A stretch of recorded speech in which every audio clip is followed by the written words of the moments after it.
Good afternoon, everyone, and welcome to this session on using the results of the Global SAI Stocktaking Report. I'm happy to be here together with Director General of IDI, Einar Gørresen, and together we'll try to unpack further the results of the Global Stocktaking Report, and we'll also be involving you in this work, because after our presentation on the results, we'll be having group discussions on how we can take forward these results and what we can do together, SAIs, donors and other stakeholders, to improve support for SAI capacity development. So we have a presentation, I think, that should be on the screen now. Thank you. As you can see here from our next slide, there is our agenda is the presentation first of all, followed by breakaway sessions with group discussion, and then we'll be reporting in plenary on key takeaways.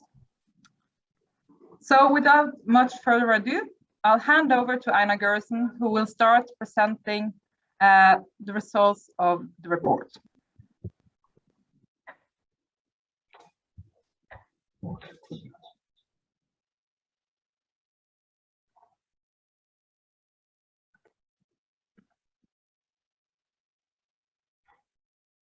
Thank you, Camilla. Sorry about the technical glitches here. Some of you might have heard the presentation on the main findings already, so that then it will be an opportunity to get further insights into the stock taking, or to have a cup of coffee on the start and come back at a later stage. But I would like to say a little bit first about the objectives and approach of the stock taking report. The triennial global stock taking was introduced as part of the INTOSAI-Donor cooperation back in 2010, in recognition of the fact that there was very little research and data on SAI performance, capacity and needs. And this is the fourth edition of the SAI stocktaking report. While it has evolved considerably in terms of the scope and questions, it does in many areas allow for comparison of SAI performance over the last decade. The main objective also remains the same, namely to provide a snapshot of the performance, challenges and opportunities facing SAIs, both globally but also within the INTOSAI regions. This can in turn be used to inform the strategic objectives for INTOSAI and INTOSAI regions. It can be used as a basis for carrying out further research on areas that are challenging for SAIs, and it can also influence how and in which areas we provide capacity development support, and also how we can enhance the effectiveness of the support that we actually provide. The main data source of the stocktaking is the INTOSAI Global Survey, where all SAIs are requested to provide their responses on a wide range of issues. It was designed through an inclusive process overseen by a goal survey committee comprising key INTOSAI stakeholders that provided very valuable support. So thank you very much for your help here. As we were developing the global survey, the COVID pandemic made its unwelcome entry. While we know that this had a dramatic effect also on SAIs and their performance, a very conscious decision was made to limit and maintain the survey to cover the period 2017 to 2020. This to allow for a more in-depth analysis of how the SAI community has been affected by COVID-19 in the medium to long term in the next stocktake. Despite the effects of COVID-19, where many SAIs were working from home and some even closed, we maintained the proud tradition of having an exceptionally high response rate. 178 SAIs, which constitutes 85% of the SAIs that received the global survey, responded. I also here want to thank the INTOSAI regions for the exceptional support in following up with their SAIs and ensuring such a support rate. The global survey is of course based on self-reporting from SAIs, which has its weaknesses in ensuring reliable information. There may of course be instances of window dressing, or that the ones completing the survey have limited access to information in some of the domains. We have, however, where possible, tried to corroborate the responses with other sources of data, such as SAI-PMF scores and different indexes. And we also ensure that SAIs have the option to provide the responses confidentially. We also see overall that there seems to be a fair degree of consistency in the responses provided by SAIs over time. The report is divided into a number of chapters measuring SAI performance in terms of independence and mandate, SAI governance, professionalization and HR, stakeholder management and communication, capacity development, and cross-cutting issues such as gender inclusiveness and digitalization. There's in addition a chapter also on the INTOSAI regions based on the INTOSAI regional survey. We then move on to the chapter titled The SAI World, where we, among other things, examine the institutional models of SAIs, their resourcing, and the SAI environment in which they operate. SAIs around the world are, of course, organized according to different institutional models. These are relatively stable and static, but we do occasionally see that SAIs change their institutional model, or that a new organization within the oversight fabric of the country becomes an INTOSAI member. According to the responses to the global survey, the majority of SAIs, around 68%, are organized according to the parliamentary model, whether it is the board model or the Westminster model with a single head. 18% of SAIs report that they follow the judicial model, while 11% of SAIs are part of the executive branch. The latter, ladies and gentlemen, is of course a major concern in light of the importance of ensuring that SAIs are independent of the executive. As illustrated in the slide, the various models exist across all INTOSAI regions. However, some differences can be observed. The single-headed parliamentary model is more frequent in AFROSAI, CARISAI, and ARABASAI. The jurisdictional model is most prominent in CREFIAF, while a higher proportion of SAIs in EUROSAI operate under the leadership of a board. I'm sure you will agree with me that for SAIs to carry out their work and add value, they need to have sufficient access to resources, be it financial or human resources. In responding to the global survey, only 52% of SAIs globally report that they have sufficient financial resources to fulfill their mandate to the expected extent and quality. Not surprisingly, perhaps, SAIs from low-income countries are less likely to have adequate resources, and levels of resource efficiency is correlated to income classifications. SAIs in EUROSAI, North America, and ASOSAI report resource sufficiency above the global average. In contrast, the SAIs in CREFIAF, AFROSAI, and OLOSEFs report the highest incidence of underfunding. When it comes to human resources, a staggering 70% of SAIs report that they have insufficient human resources, either in terms of the number of staff or in terms of the competence of the staff to effectively deliver on their mandate. As we all know, SAIs do not operate in isolation, and their performance and effectiveness is highly dependent on the environment in which they operate. They are parts of the checks and balances of democracies, and as mentioned in the majority, they report to the parliament. As such, they may be particularly vulnerable to changes in the power structures within a country. Globally, unfortunately, we see that SAIs now operate in a world increasingly characterized by democratic backsliding. According to the Economist Democracy Index 2020, only about half of the world's population live in a democracy of some sort, and even fewer, 8%, reside in a full democracy.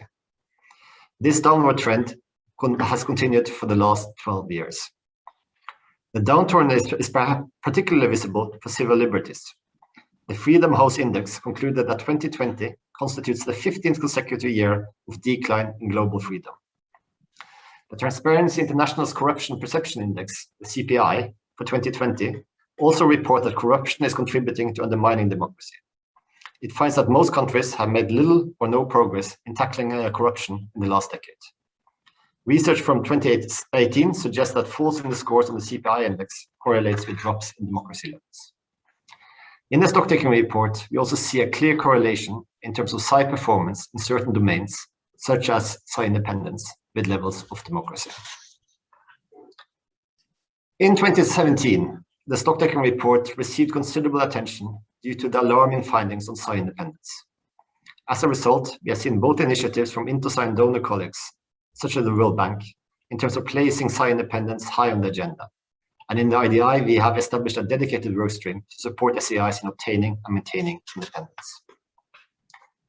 Despite these efforts, we see continued trend of reduction in SAI independence, albeit not at the same pace as we saw between 2014 and 2017.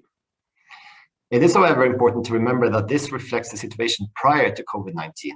And I think it's reasonable to assume, based on the information we have received in the IDI, that these independence concerns have escalated sharply during the pandemic. We also see here, as I mentioned, a close correlation between independence levels and country levels of democracy, but also with income levels. Generally speaking, SAIs from North America, EuroSAI, and ASOSAI report the highest levels of SAI independence, while the challenges are most severe for SAIs in CREFIAF and ARABOSAI. Some of this can be due to the fact that some SAIs in CREFIAF, for instance, are part of the executive and may actually have a different purpose than being an external independent audit office. The Mexico Declaration on SAI Independence has 8 key principles for SAI independence. Unfortunately, we see that the scores are falling for 7 out of 8 principles, with the exception being Principle 2, the independent appointment and dismissal of heads of SAIs, where the scores are static. There is, among other things, a quite sharp decrease on Principle 7 related to the existence of effective follow-up mechanisms on SAI reports. Another concerning conclusion, which surprised me personally, was a development related to Principle 4 on access to information. In the global survey, only 44% of SAIs said that they fully experienced timely, unconstrained, and free access to all necessary documents and information for the proper discharge of their responsibilities, a dramatic drop from 70% in 2017. While 28% mentioned that their access was only restricted in a limited way, 18% considered the access to information to be largely or fully restricted. Countries that score highly in terms of levels of democracy and functioning of government enjoy better SAI access to information. Regionally, SAIs from ARABOSAI and the OLASEFs experience the most significant impediments to accessing information. The degree of reported independence remains lowest on Principle 8, financial and managerial independence. SAIs in ARABOSAI and CREFIAF are most challenged. The score is an aggregated score on financial and administrative autonomy indicators. Challenges that SAIs face vary greatly in extent and in characteristics, sometimes being related to country system features. In terms of financial independence, the number of SAIs that report major interference in the execution of their budget remains high at 40%. SAIs also face serious challenges when it comes to their autonomy in recruiting their own staff. As you can see from the figure, only 63% of SAIs report that they have independence from the executive in recruiting their own staff. With that, I would like to hand over to Camilla.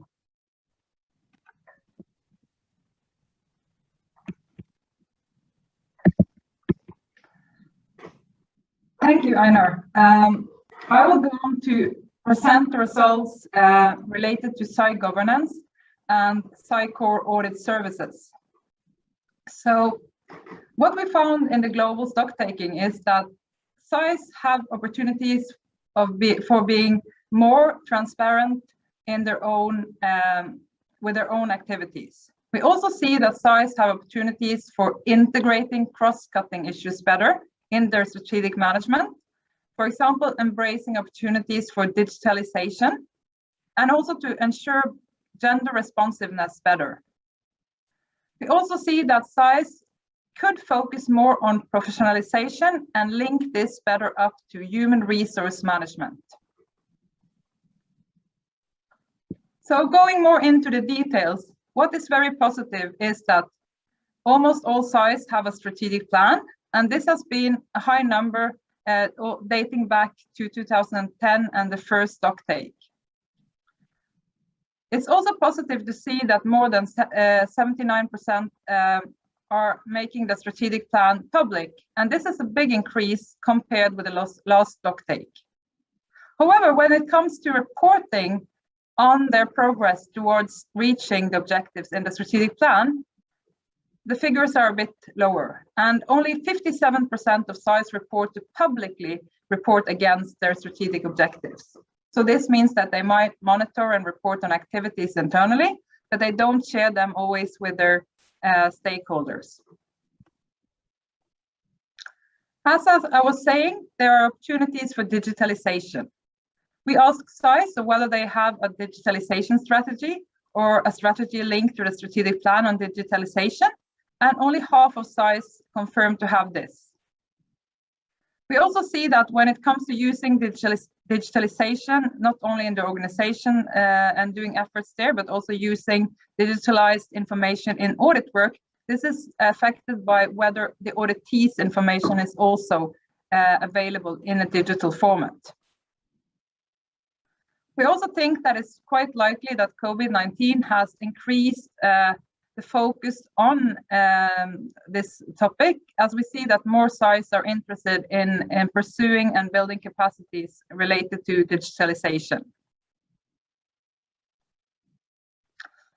Another issue is that SAIs could be more gender responsive.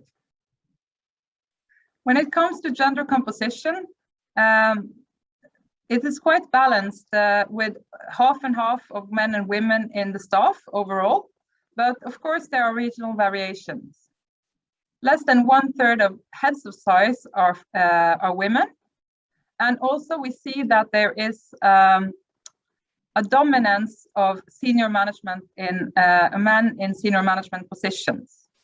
We also see that when it comes to committing to gender equality and objectives related to this, globally less than 1/3 have objectives related to gender equality.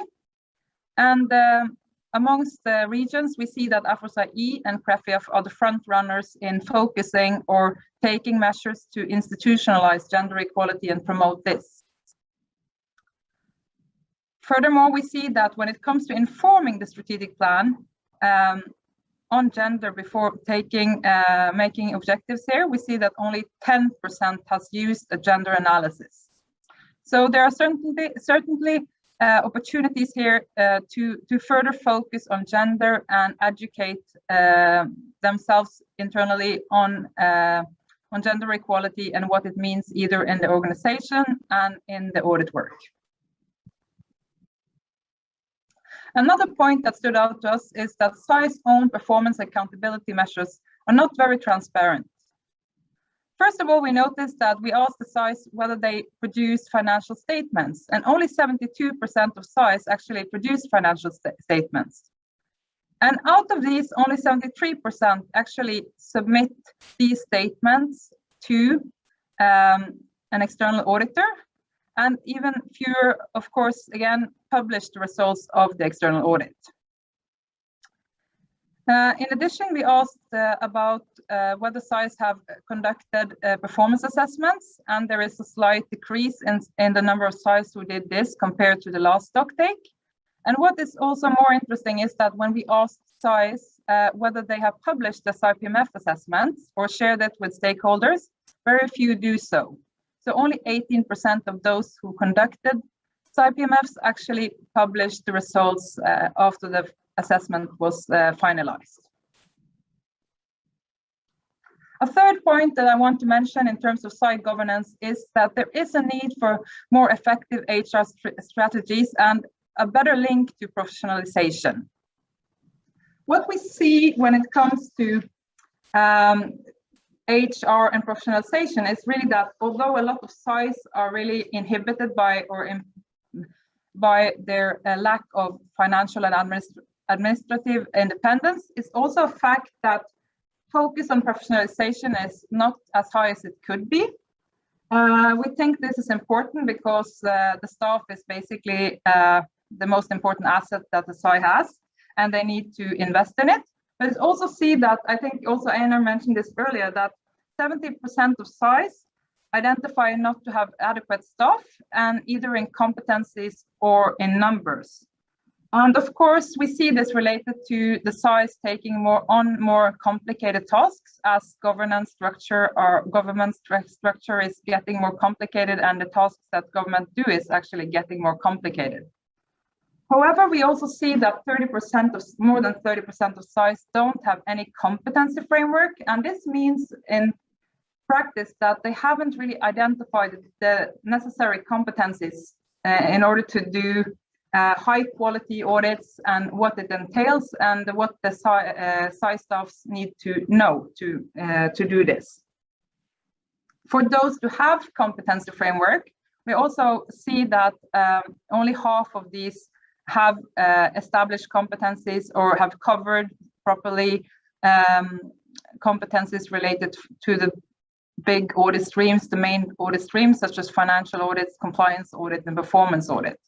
So this means that there is still a job to be done, And we also see that so far, when it comes to building competencies, the preferred way is actually to do this in-house. So moving on to the SAI core audit services, this is of course related to what I've just presented is related to what we'll see in this section.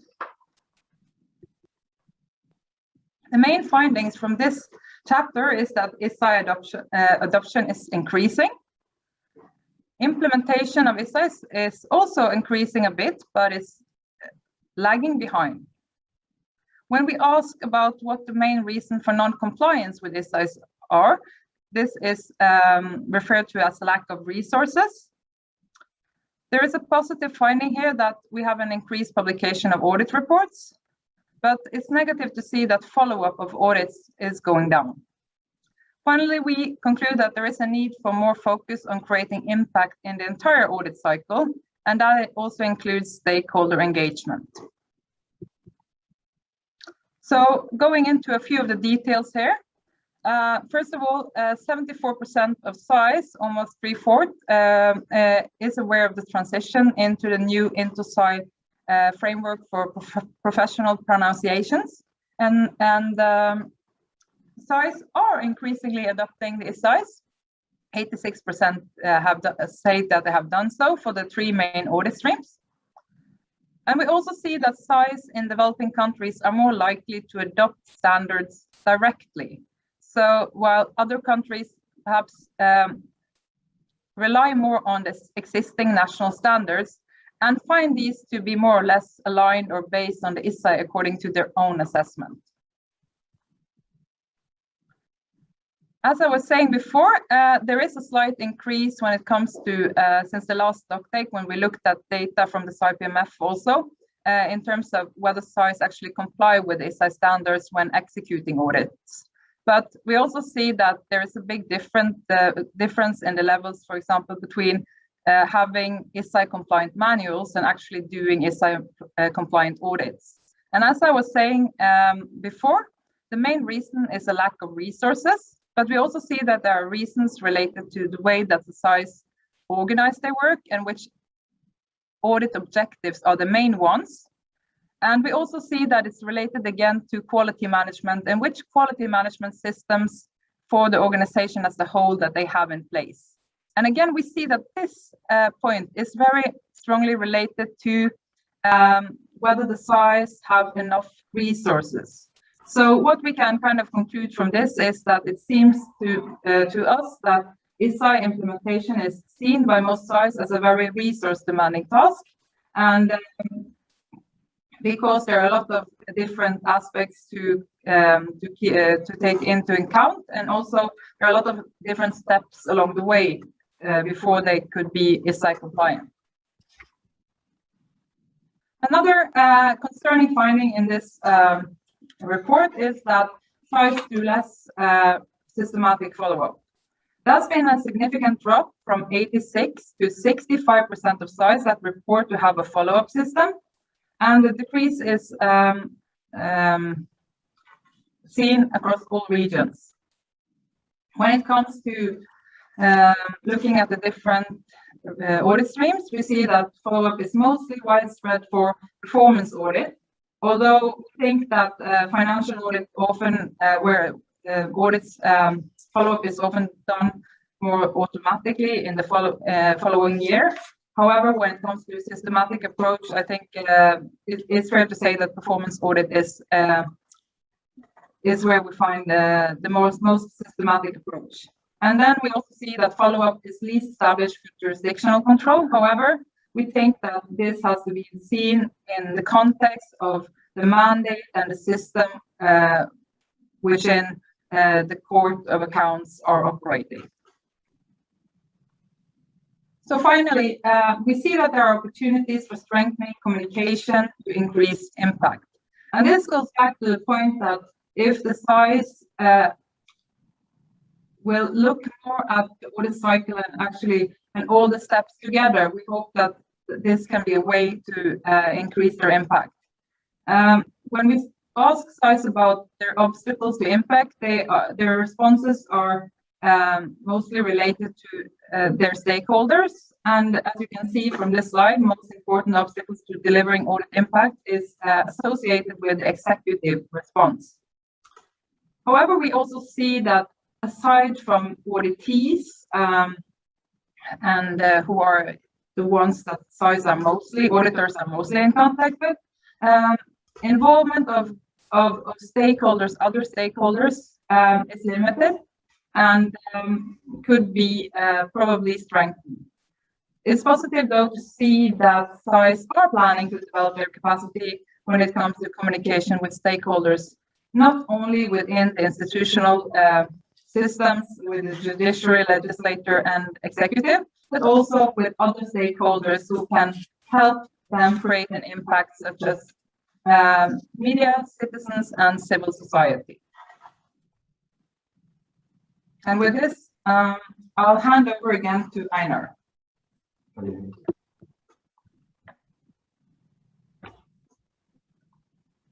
Thank you, Camilla. The next domain we will briefly present is the status in terms of SAI capacity development support. Overall, we have seen a sharp rise in the level of SAI capacity development support over the last decade, where it has increased by 173% as measured by the SAI capacity development database. And this also corresponds to the existence of the INTOSAI-Donor cooperation, which in part was designed to increase the levels of support. However, the level of support has stagnated and actually fallen slightly since 2016. It also appears that projects have shorter time duration than previously, and there's a shift in the balance of support from bilateral support to one SAI to more support being provided regionally or globally. In terms of the distribution of support, and the figure here represents the combined financial support that went to individual SAIs, SAI regions, INTOSAI regions, along with the share of global scale support from IDI and other providers, shows that AFRISA-E remains the region receiving most support. This is followed by SAI and OSFs. And despite the challenges in performance and mandates and independence, SAIs in CREFIA, for instance, receive only 5% of the support. And the numbers are also low for other regions like CARISAI and PASAI. And this is also one of the questions we'll come back to in the discussion at the end, sort of the distribution of the support. INTOSAI has a proud history of peer-to-peer support, either through SAIs providing in-kind support to the INTOSAI regions or IDI, or through bilateral SAI-to-SAI cooperation. SAIs have also on numerous occasions expressed a clear preference for receiving capacity development support from their peers, as opposed to consultants and others. The global survey asked SAIs about their willingness to provide bilateral capacity development support to other SAIs, either as a lead implementing partner or as one of several providers without a leading role. While fewer SAIs now report that they are providers of capacity development support to peer SAIs, there seems to be potential to reverse this trend. Altogether, 26 SAIs responded that they were prepared to take a leading role. It should be noted, however, that 22 out of the 26 pointed out that this requires external funding. While the largest share is from European countries, many of which have a long history as a provider of support, we see that there are potential providers across all the INTOSAI regions. And this is also one of the areas that we will be discussing afterwards. In addition, 41 SAIs reported that they are willing to partake but not lead in capacity development interventions. Here, a larger proportion of SAIs point out that this can be self-funded. Potential providers were also asked about what factors they deem most important when deciding on whether to provide support. The 5 most highly rated decision parameters were the area in which the support was requested and the degree to which the provider has strong expertise and comparative advantages in this field. Others were the availability of external funding, working language, and similarities in SAI institutional model. The global survey also sought to solicit the experiences of both providers and recipients in terms of the critical success factors for capacity development support. The analysis of the responses shows that on the recipient side, it is critical that there is commitment from the SAI leadership, that the recipient SAI provides sufficient human resources to implement the support project, that there is broad-based involvement across all staff, and ensuring that the support is well linked to the SAI's strategic plan. In terms of the providers of support, respondents highlighted the importance of flexibility of support and effective communication, as well as allocating sufficient resources and some planning, including a thorough understanding of the country context. With that, over to you, Camilla.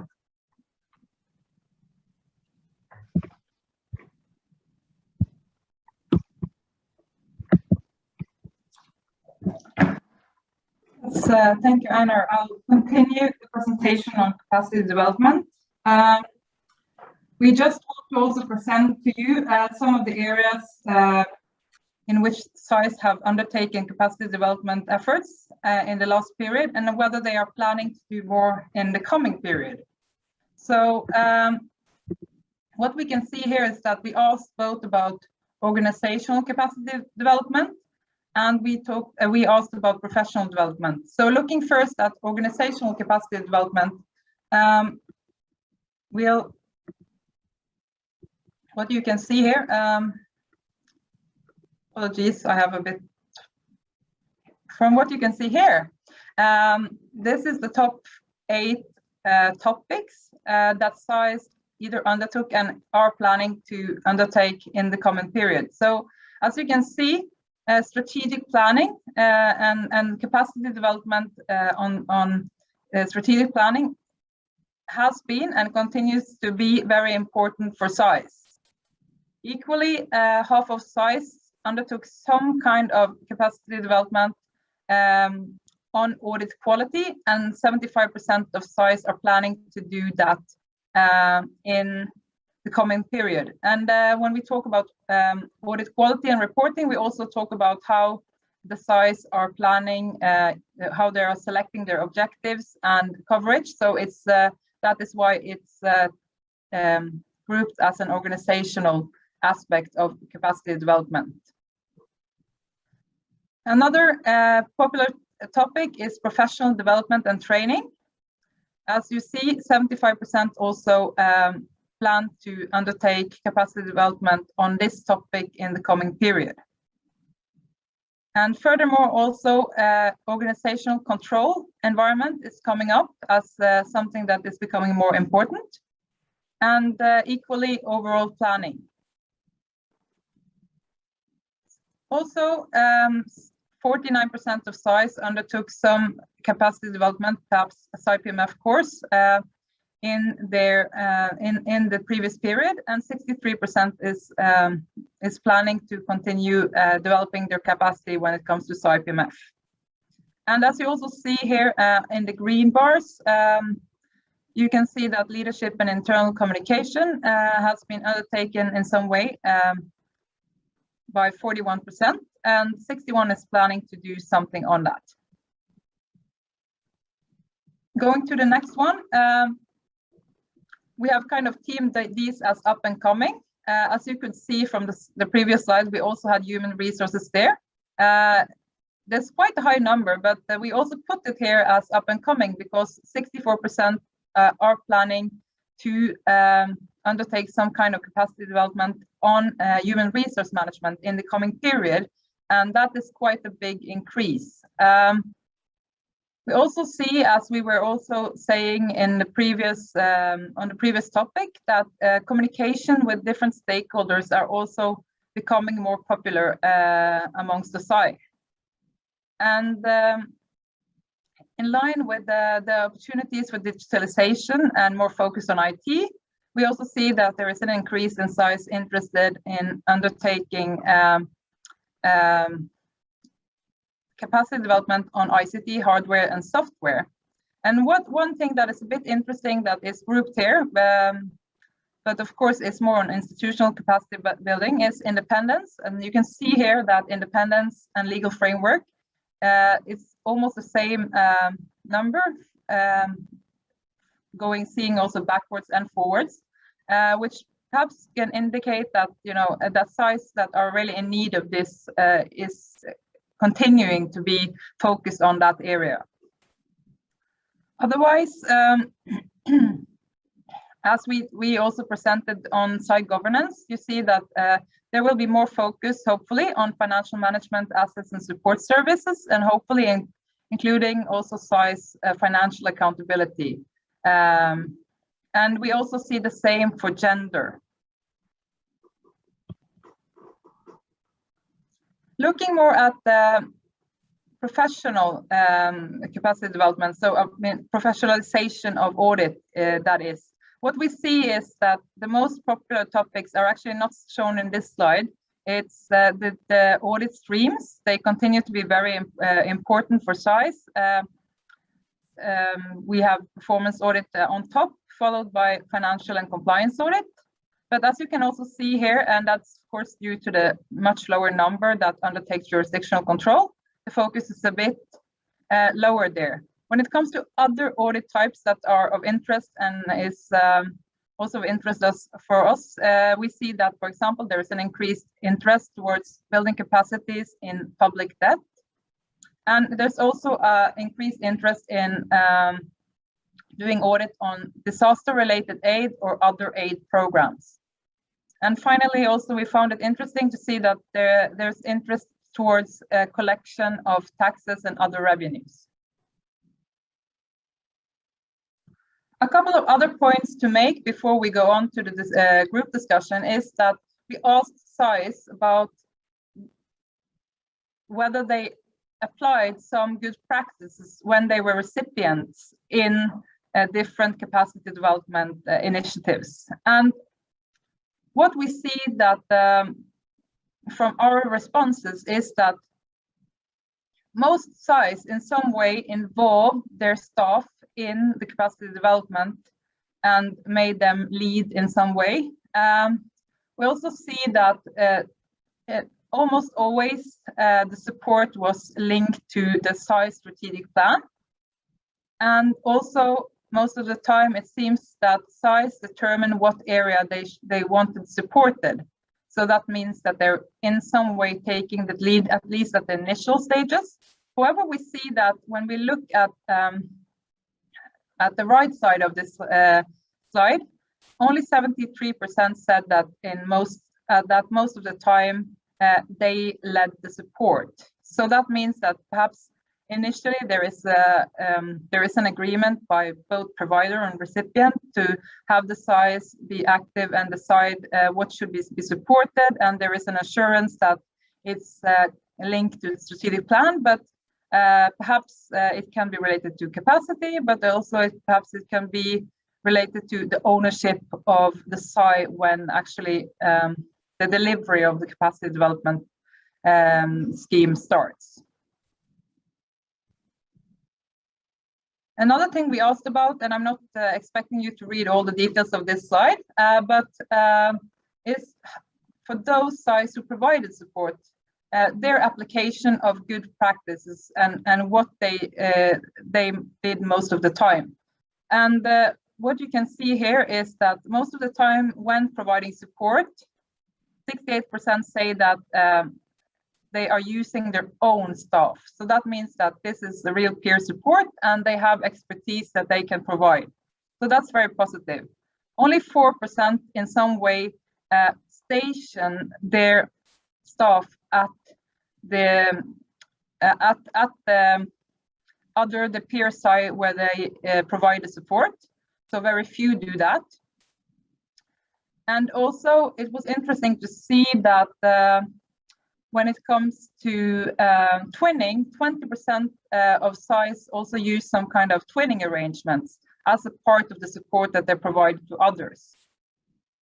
Also see that the areas of support are determined by the peer SAI, so that means that 55% say that it's always the recipient SAI that actually decide on the support. And I think that's quite, whilst 20% says that it's sometimes. So I think also this is quite realistic in the sense that sometimes, of course, as Einar alluded to in his presentation, there has to be some kind of match between the expertise that the SAI can, the provider SAI can give, and also what the SAI is receiving the support wants.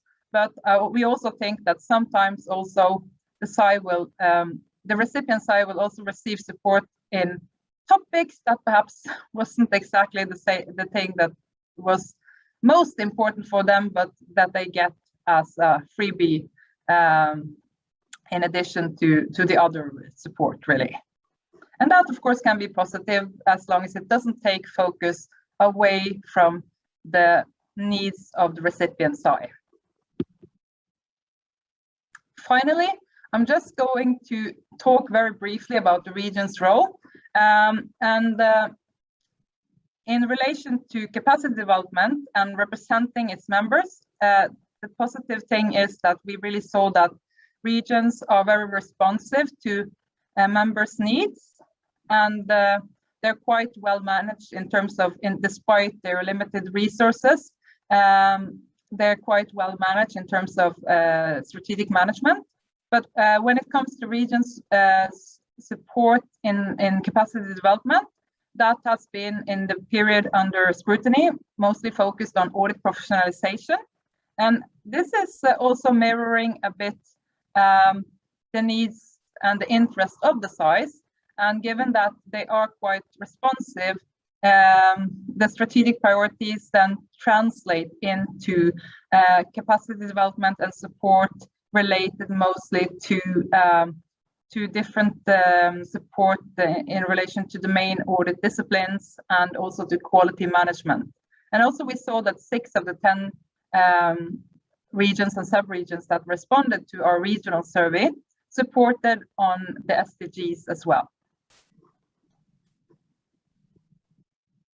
So we've come to the end of our presentation on the global stock-taking findings. And what is going to happen now is that we'll have breakaway sessions, and we'll have 25 minutes of group discussions, and you'll all be assigned randomly. And in these groups, we'll try to respond to the following 4 questions. And what we will do just practically is that we'll go around in each group after it's been assigned and give you the question that you will be discussing, because it becomes a bit difficult if I'm going to assign you right now. So that's just more practically that we have 4 questions we want you to discuss. And one is that capacity development support has stagnated. So how can we as donors and INTOSAI reverse this trend? Second question is, how can we assure a more equal spread of support for SAIs?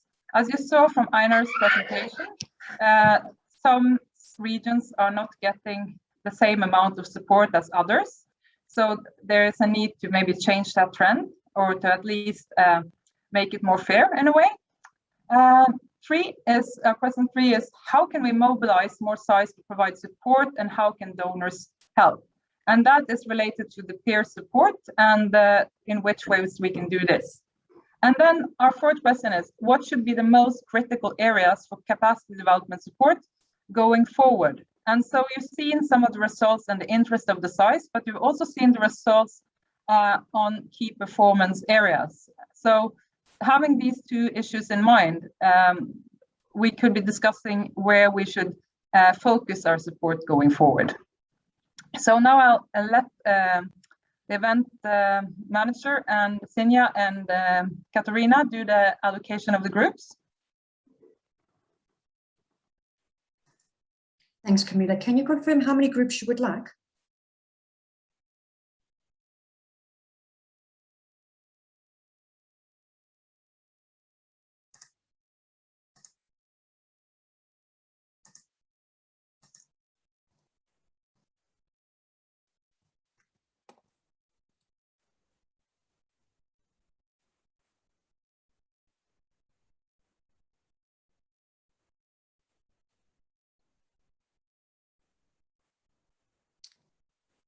Thanks, Camilla. Camilla, can you confirm how many groups you would like? So Sinja and Katarina, can one of you confirm for me that you're allocating the group as we speak? Yes, I am. Camilla, can you just confirm how many groups you would like?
Okay, I think it looks like we are all back from the groups. This part of the session is really about wrapping up and reporting on the key takeaways from the group discussions. So I will ask then the reporter from the first group to unmute him or herself, and of course to just also refer to which questions your group was discussing. Thank you. Yeah, thank you, Camilla, as I was kindly invited by yourself to wrap up the group. I'm glad to do it. So our question was that it was been on the basis that the support has stagnated, and how can we as donors on INTOSAI reverse this trend? So we are looking this group. We had Eric from the Global Fund. We had two representatives from regional group. It was the KAOSAI and ARABOSAI, and then some SAIs as well. So from the donor perspective, Eric explained us that the main difficulty for him, I mean for the Global Fund and other donors, was to get a proper assessment from the SAIs to really show what were the needs. And we discussed that sometimes assessment done by SAIs, be it a PMF or other assessment as well, because he mentioned that there are other tools to assess the needs of the SAIs that can be used by donors. It's not only PMF, but that those assessments were not available to donors. So they had really difficulty to know where to put the resource and for what purpose, and to make the link between the needs that the SAI may have, and also to decide on the objectives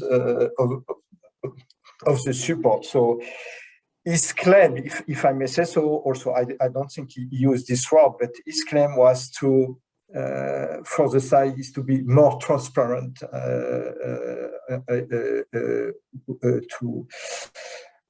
to show their needs, and more importantly to show what their needs are based on, because his issue is that SAIs are often keen to express their needs, but it's difficult for the donor to see where it exactly comes from, and to have a really a proper assessment of the needs. So, so based on this, I mean, we had a discussion where some SAIs says that it's not always easy for them to do this, because they are not really equipped to develop a proper project that can go to the donor, because that's not what they do usually, because they are mainly auditors.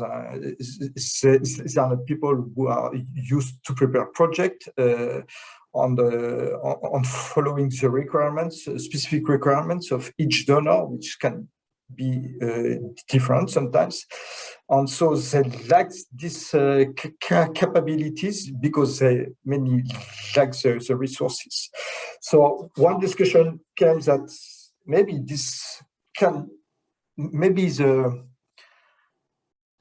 regional the regional entity like KAOSAI or even ARABOSAI, they may be able to at least to try to get a view of the needs of the region, and it will be helpful also for the donors to have not a view on a single side or on single size, but also to have a more comprehensive or holistic view, because it helps, because first, one donor, it cannot help everyone. And so when you pool the need, either regionally or globally, it might be too difficult, but at least when you pool the needs regionally, you may also pool the resource, which could come to answer those needs at the regional level. So we also spoke about things like a way to get more assistance for lower cost. Is the twinning of SAIs or peer-to-peer assistance. One SAI gently mentioned that IDI has very good tools that we propose. On one tool that was mentioned was the guidance on performance audit, which they use to develop their own performance audit manual. But what's missing there is that the guidance is good, but what's missing is maybe the support to implement the guidance and to get it into motion within a specific SAI, for example. On that case was the guidance is good. We are using it to develop our own performance audit manual, but we may need more support to work on our own performance manual. So it was just an example now with okay, the last mention that was made, it was a bit different. It was maybe site PMF, but it's a specific note, maybe too complex. But as Eric from Global Fund says, it's not mandatory to use the site PMF to express the needs or to base the needs. It can be any other assessment tools that can be used. So basically, I hope my colleagues, I'll recap properly. If not, please, I guess that Camilla will let you jump in and correct what I said. Thank you. Thank you so much, Laurent. Yeah, I see that there is there was a varied, there was a big variation in the input from this group, and I think maybe what we saw from it was that one of the things is that we can not only talk about reversing the trend of stagnated support, but also looking at the different ways of how to obtain support and maybe using the resources differently than have been done. And one of the things that you specifically mentioned is that well, there are two things that struck me. One is related to the SAI's own transparencies, and perhaps keeping your own house in order to be able to convince donors that you deserve support, and also be very clear on what you need support on. And then secondly is the regional perspective, which is about the region, giving the region an overview and using the region as a tool for approaching certain needs more as a group, and in that way, like for the SAIs, for the donors to recognize that actually this is a overarching or need in the region, and then making it more likely that the donors are interested in providing support to strengthen the whole region. So that's thank you so much for that. I'll just leave the do you want to add anything, Einar, or else I'll just continue to the next one? I see Einar said that I can continue to the next one. So please, the next reporter is from group 2. Thank you, Camilla. Can we continue the report on the second group? Indeed. Thank you. My name is Nino Gerasalidze, and we're representing the Georgian SAI. Thank you very much. And our group was with the question how the support to the how can we ensure a more equal support to the SAIs, and we had several participants of the group, if I may introduce themselves, and then they will be speaking and making the contribution as well. We had Benjamin Nigre from the SAI of France, Odonye Ogemi from Nigeria, Adrian Gogolan, Katerina Rachetti, and Susan Wheeler from the IDI, and Mashunu Nabila from the SAI of Algeria, and Fawzi Shafing from Laos. We were discussing this question of equal support to the SAIs, and we came to the conclusion with the 4 points of clarifications. The first one is inevitably overarching theme for many of the SAIs, considering the global pandemic 19, the support, the IT-related support, IT infrastructural and information safety support has been critical for many of the SAIs, and this is sub-regional and trans-regional as well.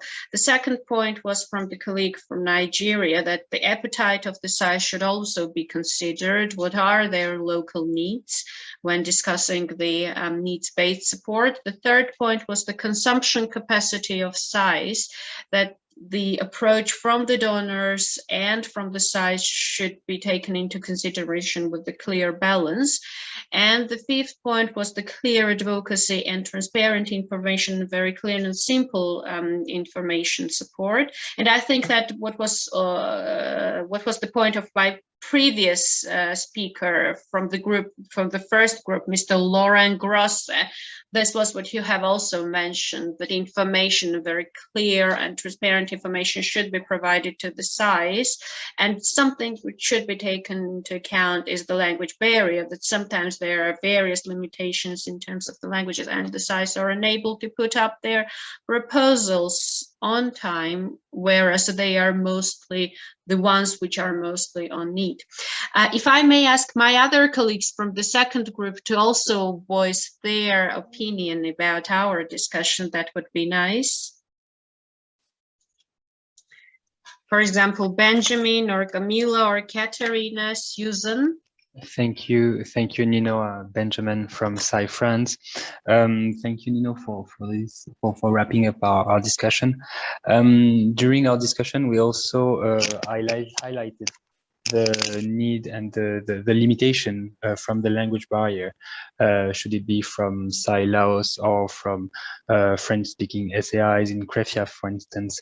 I underline, and we all underline the fact that, for instance, Krefia, as you said, Aina or Camila, I don't remember, Krefia is only given 5% of the support of capacity building, which is quite low for such a big number of SAI, and certainly it comes to the language barrier. That could be one reason, and also the model itself of SAI, because we all know that it is a jurisdictional model, and having support is not maybe the easiest when donors or even SAI willing to support are not very familiar to this model. And as I said yesterday during the discussion, SAI France is supporting a lot of those, but sadly our limited human resources constrain us not to be able to support everyone, even though we have a lot of requests for support.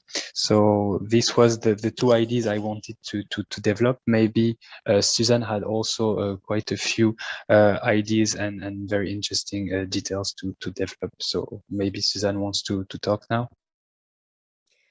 Thank you very much. Thanks a lot, Benjamin.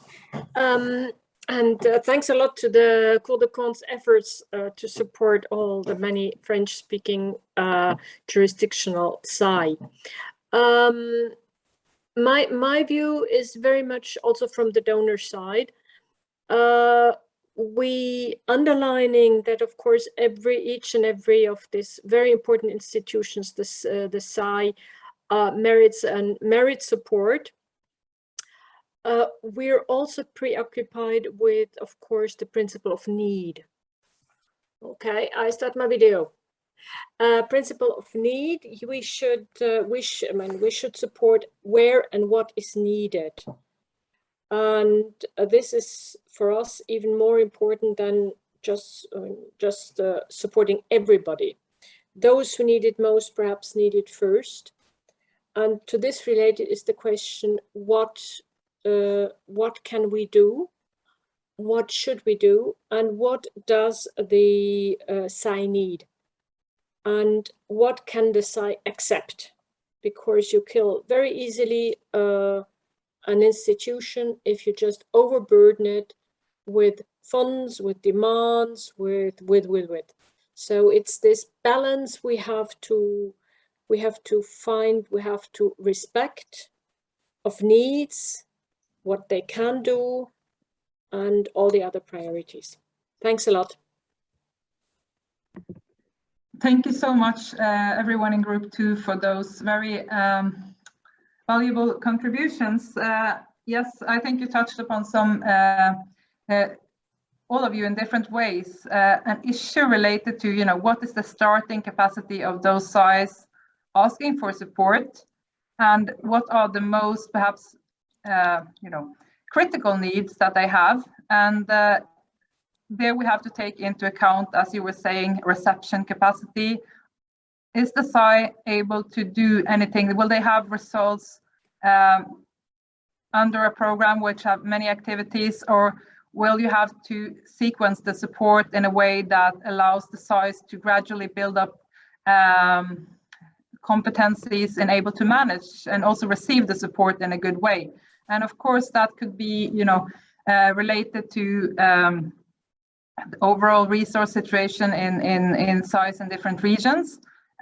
Again, I think Benjamin also touched upon a very important point in relation to models and what are these models, and do the donor really understand, the provider, do they understand what is what are the main mandates of those SAIs, perhaps from a jurisdictional model, and are they able to find ways of integrating perhaps the more ISAI-based activities in a good way within the institution, as it already is when the institution has been built around a slightly different objective originally. I think this is something that we have to also keep in mind.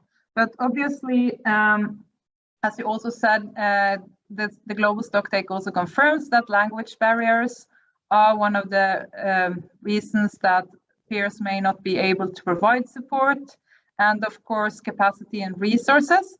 And having said that, unless Aina, you want to come in with something, I think we'll go on to Group 3 because they were talking about mobilizing peer support. And I'll leave now. I hand over to Anne, who I think will be the reporter on behalf of Group 3. Thank you, Camilla.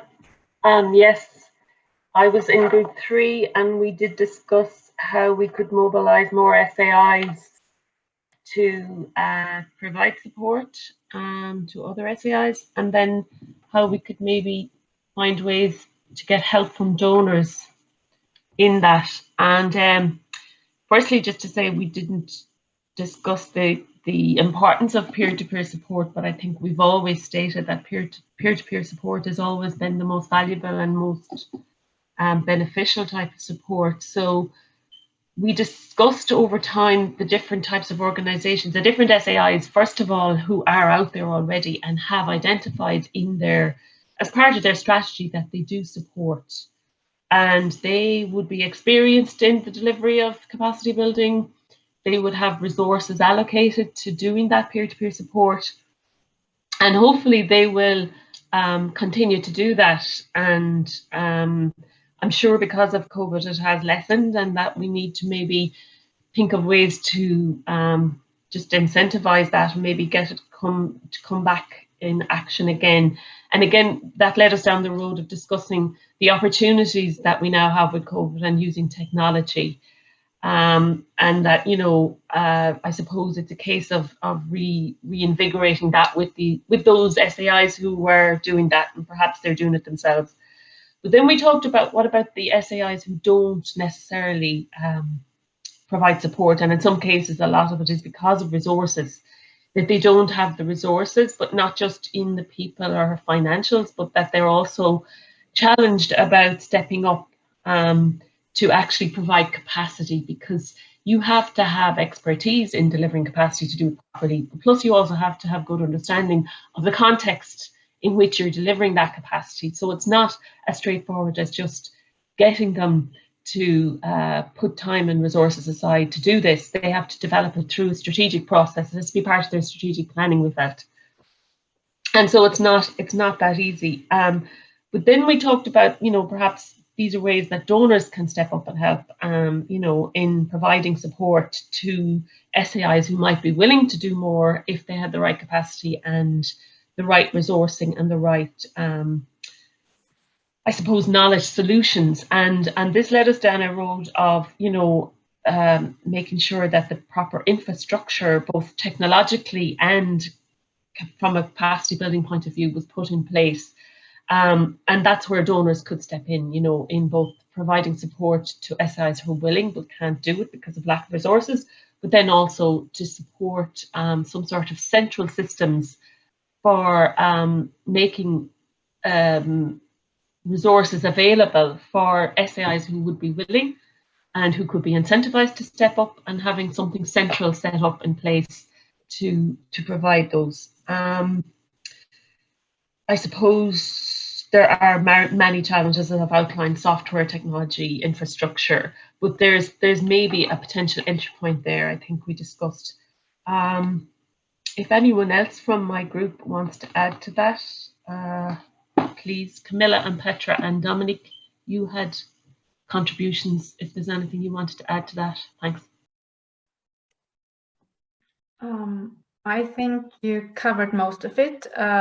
What you said yourself at the beginning was to look into a pool of providers like we did for the donors themselves. I think you didn't elaborate on that, but since you mentioned it yourself, maybe you want to. Go for it, Petra. Well, I was saying that, in the past we have done calls for proposals where we would have SAIs let us know what their needs are. And similarly, maybe we could do it on the opposite, the flip side, ask for calls for proposals from SAIs who would be willing, if they had the resources and they had the know-how and there was some sort of a central pool of available resources there to help them take it forward. We talked about the costs for those SAIs who might be willing to step up, and I think this is where donors could, develop some sort of a fund to be made available that would be controlled centrally for SAIs who might wish to support capacity building by other peers, and have some sort of a fund available that would have to be controlled a certain way, But I do think one of the most important points I did make is that the SAIs who are going to do this need to have it in their strategies. It's not something that you can just do once off. You have to develop it as part of your strategic purpose, which is a challenge. If you want to do it properly, I think you have to build a strategy around it, and that's not easy. Thanks. Thanks so much, Anne, and also Petra, and also thank you to Dominic and the other members of this group. I think it's an excellent idea. I think we've talked about it also before, like to try to better match, peer providers and recipients in a way.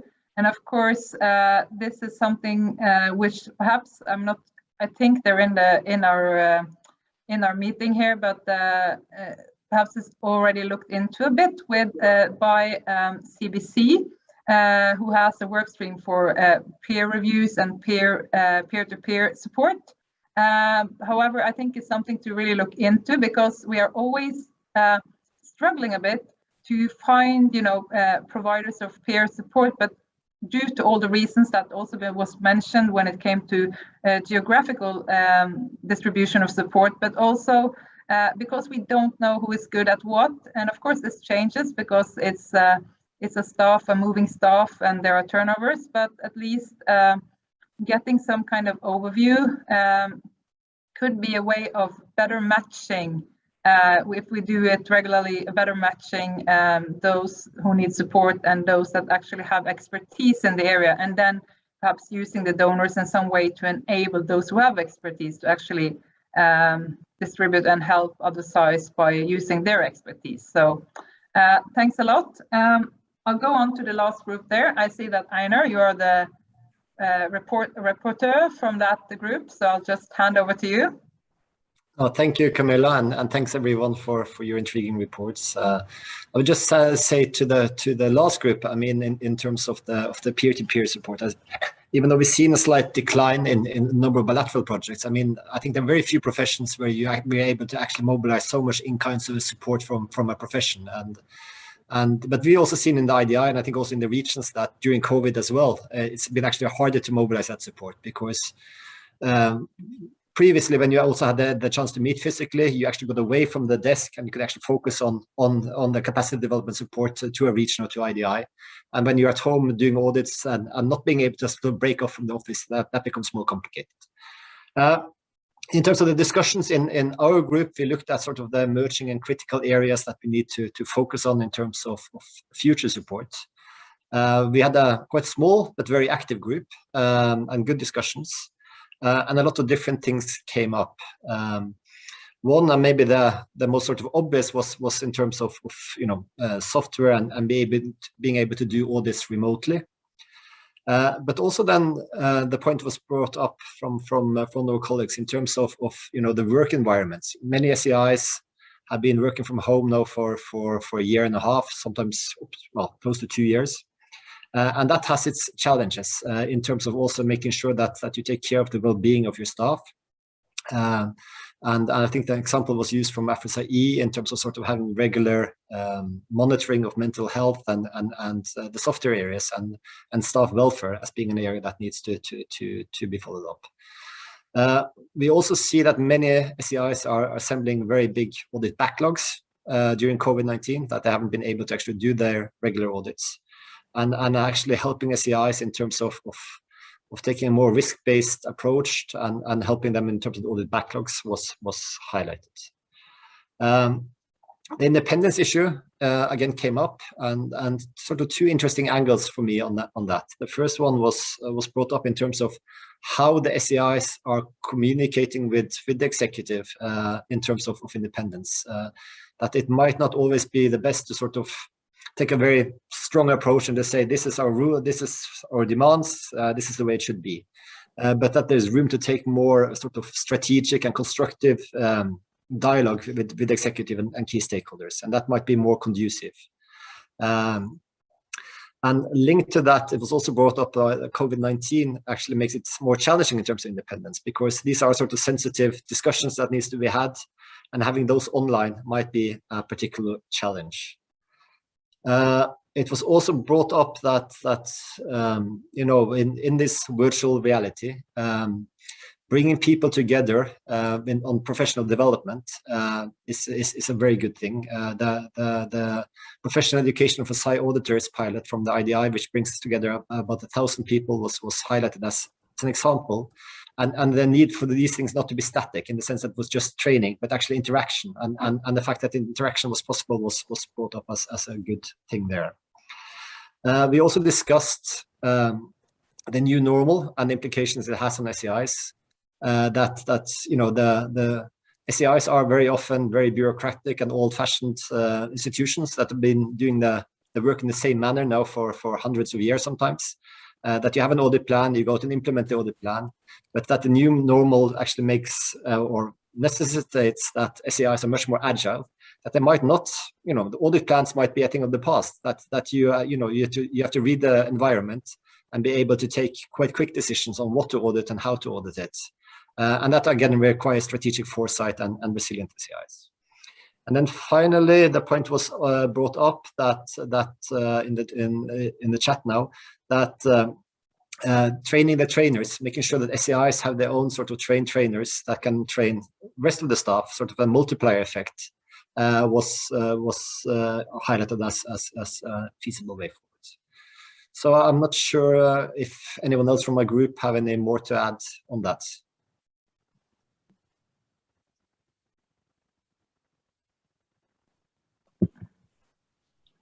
No. Thanks, Einar.